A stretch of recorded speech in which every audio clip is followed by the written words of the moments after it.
ആഗമനകാലത്തിൻ്റെ രണ്ടാം ദിനമായി ഇന്ന് നാം തീരുമാനിച്ചതുപോലെ ഒന്നാമത്തെ ദിനത്തിലെ 25 മിനിറ്റ് വചനധ്യാനത്തിലൂടെ എനിക്ക് ലഭിച്ച ഒരു ഉൾക്കാഴ്ച പങ്കുവയ്ക്കുകയാണ്. ആഗമനകാലം ഒന്നാം വാരത്തിൻ്റെ ഒന്നാം ദിവസം വചനധ്യാനത്തിലൂടെ കടന്നുപോയപ്പോൾ എൻ്റെ മനസ്സിലേക്ക് ആത്മാവിൻ്റെ പ്രേരണയാൽ നൽകപ്പെട്ട ഒരു ചിന്ത, എൻ്റെ ജീവിതത്തിൽ എനിക്ക് ഒരേ ഒരു ലക്ഷ്യമേ ഉള്ളൂ എന്ന വലിയ രഹസ്യമാണ്.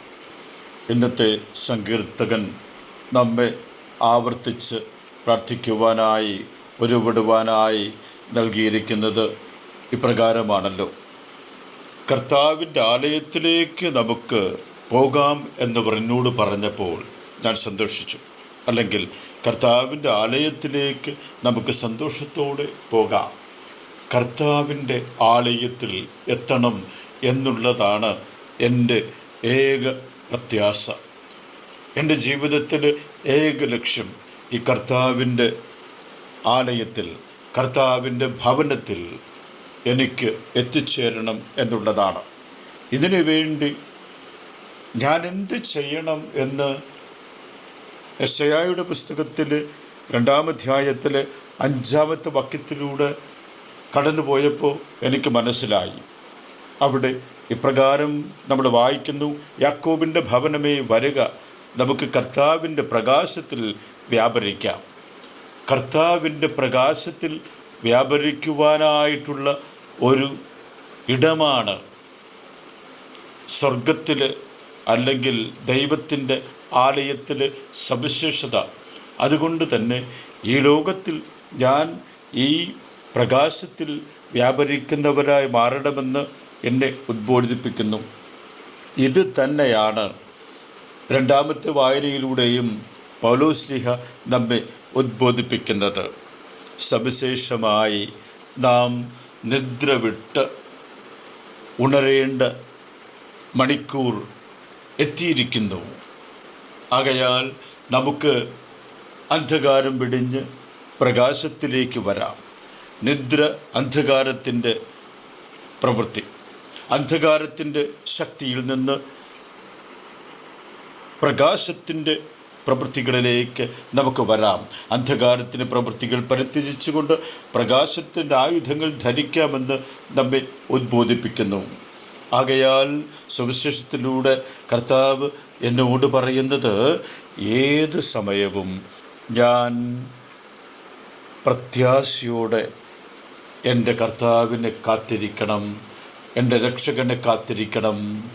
ഏത് മണിക്കൂറിലും, ഏത് മിനിറ്റിലും, ഏത് നിമിഷത്തിലും അവൻ വന്ന് എന്നെ സ്വർഗത്തിലേക്ക്, പ്രകാശത്തിൻ്റെ ഭവനത്തിലേക്ക്, നിത്യഭവനത്തിലേക്ക്, അവൻ്റെ ആലയത്തിലേക്ക് എന്നെ കൊണ്ടുപോകാം.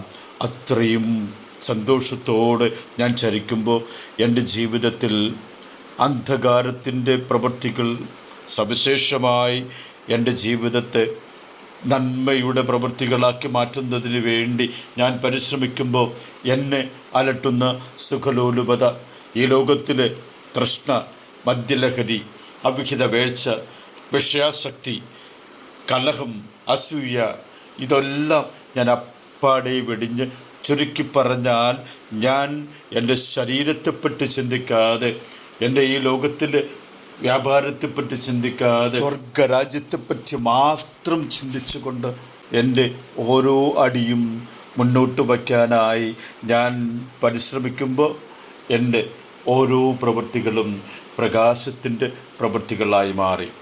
കുറേ വർഷം മുമ്പ് ഞാൻ മൈനസ് സെമിനറിയിൽ പഠിക്കുന്ന കാലഘട്ടത്തിൽ തന്നെ എൻ്റെ മനസ്സിൽ ഒരു ചിന്ത ഞാൻ രൂപപ്പെടുത്തിയത് ഇപ്രകാരമാണ്: ഒരു ദിവസം ഒരാളെയെങ്കിലും സന്തോഷിപ്പിക്കുക.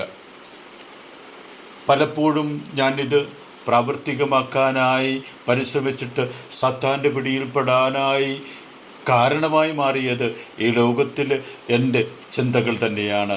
എൻ്റെ ശരീരത്തെക്കുറിച്ച് ഞാൻ കൂടുതൽ ചിന്തിച്ചപ്പോൾ തന്നെയാണ് ഞാൻ ഇന്ന് തിരിച്ചറിയുന്നു, ഒരാളെയെങ്കിലും ഒരു ദിവസത്തിൽ ഒരാളെയെങ്കിലും സന്തോഷിപ്പിക്കാൻ ഞാൻ പരിശ്രമിക്കുമ്പോൾ എൻ്റെ ജീവിതത്തെ ഞാൻ സ്വർഗോന്മുഖമാക്കി മാറ്റാൻ, കർത്താവിൻ്റെ ആലയത്തിലേക്ക് പോകാനുള്ള ആ സന്തോഷത്തോടുകൂടെ എൻ്റെ വാക്ക്, എൻ്റെ ചിന്ത, എൻ്റെ പ്രവൃത്തി ഇവയൊക്കെ ഞാൻ ക്രമീകരിച്ച് മുന്നോട്ട് പോകുവാനായി പരിശുദ്ധാത്മാവിൻ്റെ ശക്തി എന്നെ സഹായിക്കും. അതിനായി നമ്മെ ഓരോരുത്തരെയും സഹായിക്കുന്ന സുഹൃത ജപം ഞാൻ ഇന്ന് 25 പ്രാവശ്യവും പ്രാർത്ഥിച്ച സുഹൃത ജപം ഇത് തന്നെയാണ്. ഞാൻ അന്ധകാരത്തിൻ്റെ മകനല്ല, പ്രകാശത്തിൻ്റെ മകനായി ജീവിക്കാൻ എന്നെ അനുഗ്രഹിക്കണമേ. ആമേൻ. പിതാവിൻ്റെയും പുത്രൻ്റെയും പരിശുദ്ധാത്മാവിൻ്റെയും നാമത്തിൽ ആമേൻ.